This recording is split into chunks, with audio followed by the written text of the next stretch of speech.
Congolaises, Congolais, chers compatriotes, mesdames et messieurs, le 13 février de chaque année, date entérinée le 3 novembre 2011, lors de la 36e conférence de l'UNESCO, la communauté mondiale célèbre la Journée mondiale de la radio.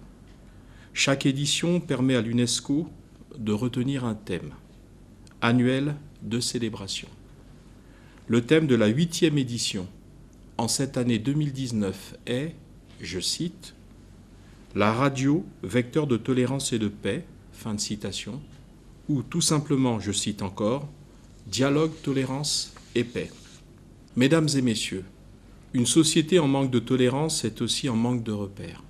Elle manque donc de paix. La paix véritable, celle des cœurs, la quiétude des âmes et la sécurité, tous sentiments qui doivent en toute logique étreindre les citoyens et les communautés humaines composant nos sociétés, concourent à la consécration d'un vivre ensemble débarrassé des pesanteurs de l'intolérance et de la violence.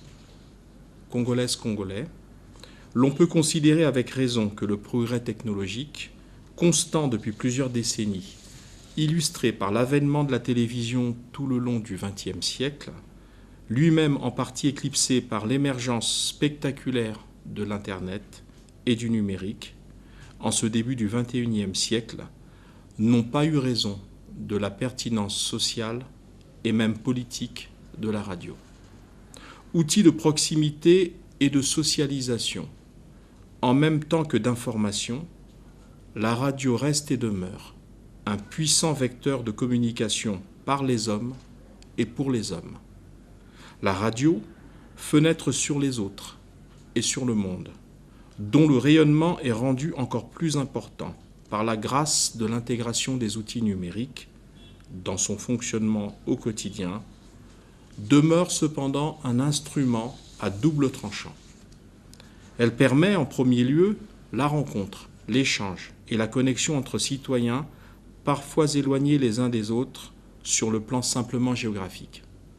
Elle encourage la communion des peuples dans leur acceptation de l'autre, aide au renforcement de la culture de paix, au développement de sentiments d'entente et de convivialité. Plateforme de dialogue entre les citoyens et les communautés, elle peut très vite, trop vite hélas, se transformer en arme de propagande et de destruction massive si elle est détournée de ses missions régulatrices habituelles. Il suffit, pour que cette dérive soit malheureusement effective, que des professionnels ou même des citoyens peu scrupuleux transforment l'information en propagande, détournent la fonction sociale de l'outil radiophonique, en le muant en arme de combat entre communautés, pour que l'équilibre fragile établi entre le média et ses auditeurs soit rompu et que la porte vers toutes les aventures soit ouverte. De fait, l'utilisation irresponsable ou non professionnelle d'un tel outil a eu dans le passé et aurait dans l'avenir des conséquences incalculables sur le devenir des communautés de base, comme sur celui des nations souvent rendues fragiles par des années, voire des décennies d'antagonismes divers.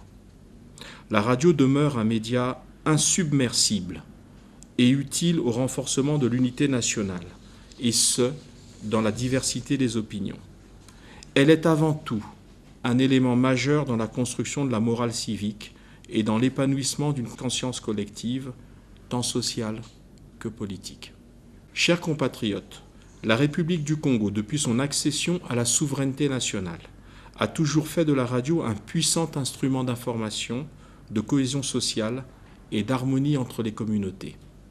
La Constitution, ainsi que les lois afférentes, consacrent la totale liberté de création et de gestion des entreprises de presse dans notre pays. Ainsi, notre territoire foisonne de radios nationales, communautaires ou locales, qui font de notre paysage médiatique l'un des plus complets et riches de la sous-région.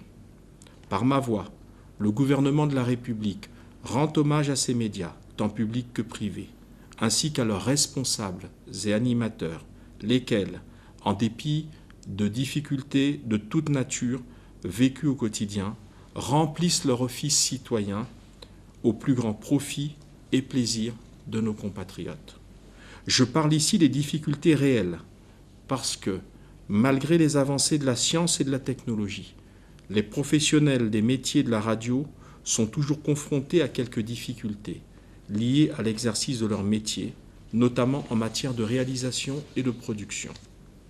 À cet égard, et pour pallier ces contraintes, le gouvernement est à pied d'œuvre sous la haute autorité de son Excellence M. Denis Sassou Nguesso, président de la République, chef de l'État, lequel a inscrit la modernisation des médias au cœur de son projet de société, notamment grâce à l'avènement du numérique à tous les niveaux de leur exploitation, afin de donner à ce secteur si important pour notre démocratie toutes les chances de viabilité et de croissance.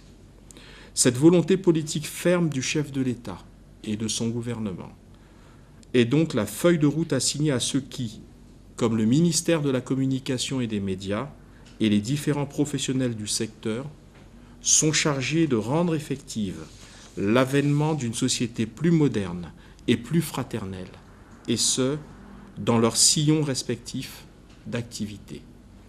Mesdames et messieurs, tel est le message que le gouvernement de la République entend délivrer à la nation à l'occasion de la célébration de la 8e édition de la Journée mondiale de la radio, décrétée par l'UNESCO et célébrée chaque année. Vive la radio! Vive la République, je vous remercie.